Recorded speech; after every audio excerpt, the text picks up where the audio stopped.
पारिक एक लड़का युवा कि नरेंद्र मोदी ने कभी चाय बेची, नरेंद्र मोदी के बाप ने कभी चाय बेची। ईमानदारी की बात है, भारत सरकार का जवाब है, नरेंद्र मोदी की सरकार का जवाब है, नरेंद्र मोदी के बाप ने कभी चाय नहीं बेची है। चाय बेचने की बात भी झूठी।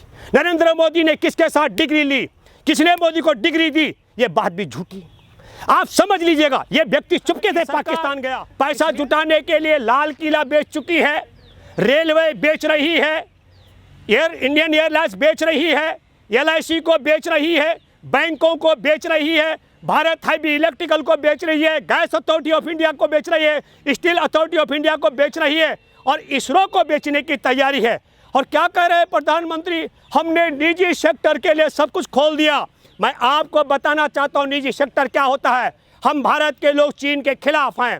चीन ने हमारे जवानों की हत्या करके हमारे भारत में कब्जा कर दिया है और हमारे देश का बड़ा व्यापारी मुकेश अंबानी चीन का टिकटॉक खरीद रहा है। ये होता है मुनाफाखोरों का, ये ध्यान रखना पड़ेगा आपको। चीन ने पूरी सीमा पर जमीन से आसमान पे मार करने वाली मिसाइल तैनात कर दी है।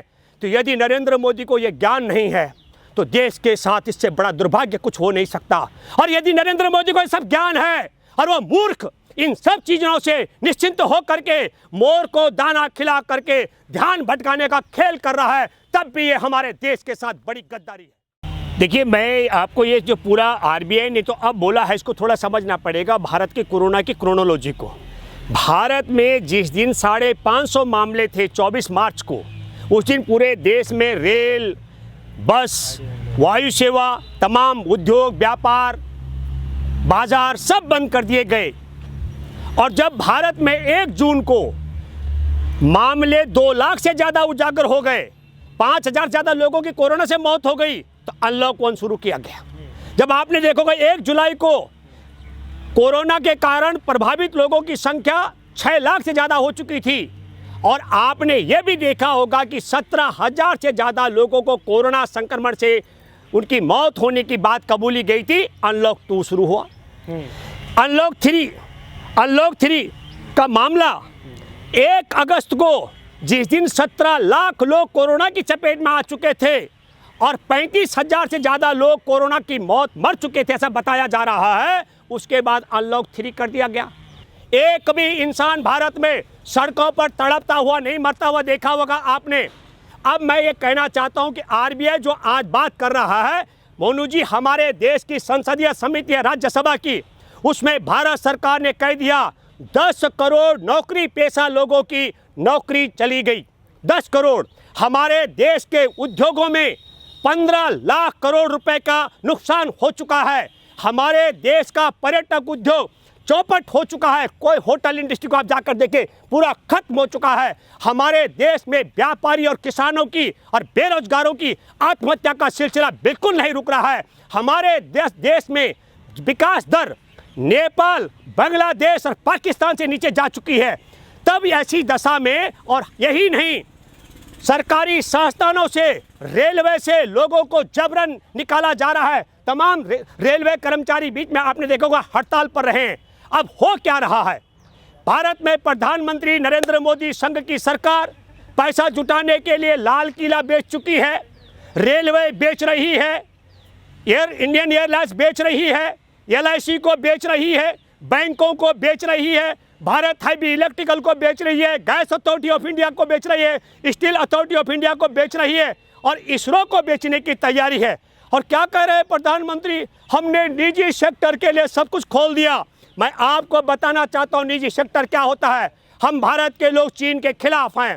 चीन ने हमारे जवानों की हत्या करके हमारे भारत में कब्जा कर दिया है और हमारे देश का बड़ा व्यापारी मुकेश अंबानी चीन का टिकटॉक खरीद रहा है। ये होता है मुनाफाखोरों का, ये ध्यान रखना पड़ेगा आपको। हमारा देश चीन के सामान का बहिष्कार करने की बात करता है और हमारे देश का एयरपोर्ट जिसको बेचे जा रहे हैं अदानी को, वो चीन की कंपनियों के साथ मिल करके भारत के सरकारी संस्थानों को खरीद रहा है। उसके खिलाफ सुप्रीम कोर्ट में मुकदमा दिया जा रहा है कि चीन के साथ पार्टनरशिप बंद करे। ये बात मैं इसलिए कहना चाह रहा हूं कि हमारे देश के प्रधानमंत्री नरेंद्र मोदी जिस प्रकार की हरकत कर रहे हैं, अभी आपने देखा होगा वो मोर को दाना खिला रहे थे निश्चिंत होकर के। तो 2 बड़े कारण हैं। हमारे देश में 10 करोड़ नौकरी पेशा वालों की नौकरी चली गई, उद्योग चौपट हो गए, व्यापार चौपट हो गया, रेड़ी पटरी खोमचा साप्ताहिक बाजार वाले और किसान बर्बाद हो गए, आदिवासी और मछुआरे तराई माम कर रहे हैं। और अगर नरेंद्र मोदी को और चीन ने पूरी सीमा पर जमीन से आसमान पे मार करने वाली मिसाइल तैनात कर दी है, तो यदि नरेंद्र मोदी को यह ज्ञान नहीं है तो देश के साथ इससे बड़ा दुर्भाग्य कुछ हो नहीं सकता।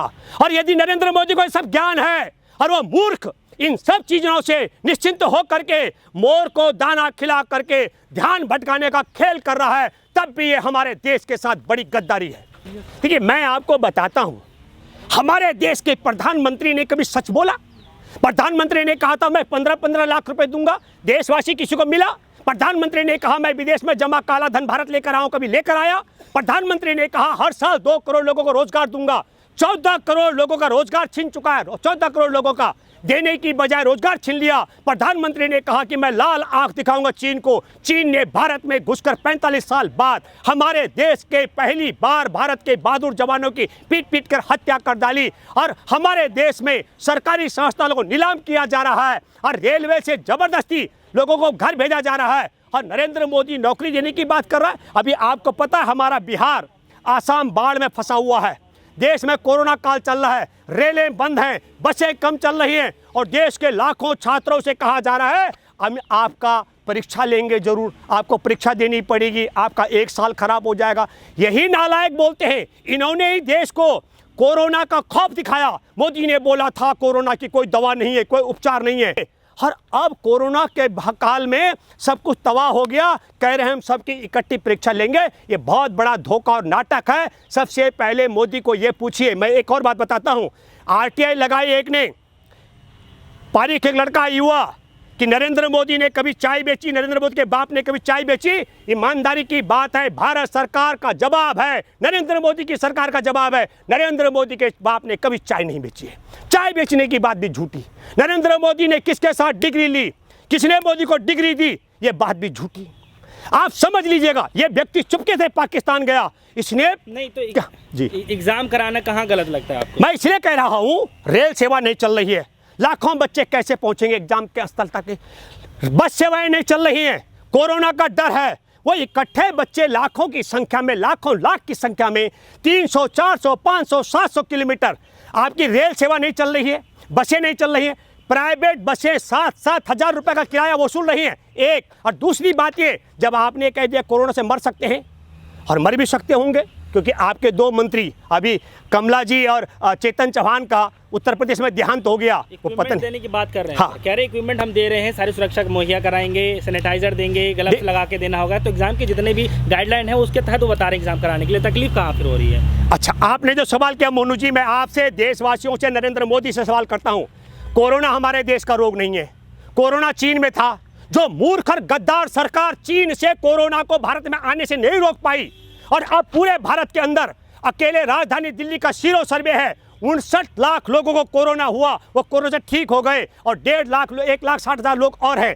मुंबई में 40% लोग, मैंने कहा था मई में जिस दिन दारू के ठेके खुले, घर घर कोरोना पहुंच चुका है। मैं देशवासियों आपको कहना चाहता हूं, जो गद्दार, जो झूठा पहले बोला 18 दिन में महाभारत जीती, 21 दिन में हम कोरोना को हरा देंगे, वो कोरोना को नहीं रोक पाया, पूरे देश को कोरोना की चपेट में धकेल दिया है।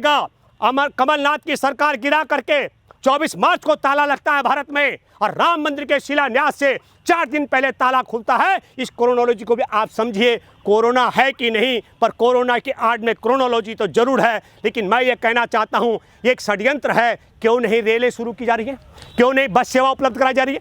अगर आपको एग्जाम कराना है तो बच्चों को उठाने के लिए सारी रेल चलाइए और सारी बसें चलाइए। मैं इसलिए कहना चाहता हूँ कि रेलवे का भी बहुत बड़ा नुकसान है मोनू जी। हमारे देश के रेलवे स्टेशनों में 13,500 रेल चलती हैं रोजाना, और 13,500 रेलवे स्टेशनों में 9,000 रेलवे स्टेशन है, और 2,500 रेलवे स्टेशनों में 80 एक उसमें क्या कहते हैं स्टॉल हैं, और टोटल मैंने हिसाब लगाया 15,90,000 लोग रेलवे स्टेशन के उस पे काम करते हैं, स्टॉल पे काम करते हैं। उनकी रोजी रोटी 230 ट्रेन से नहीं चलती है।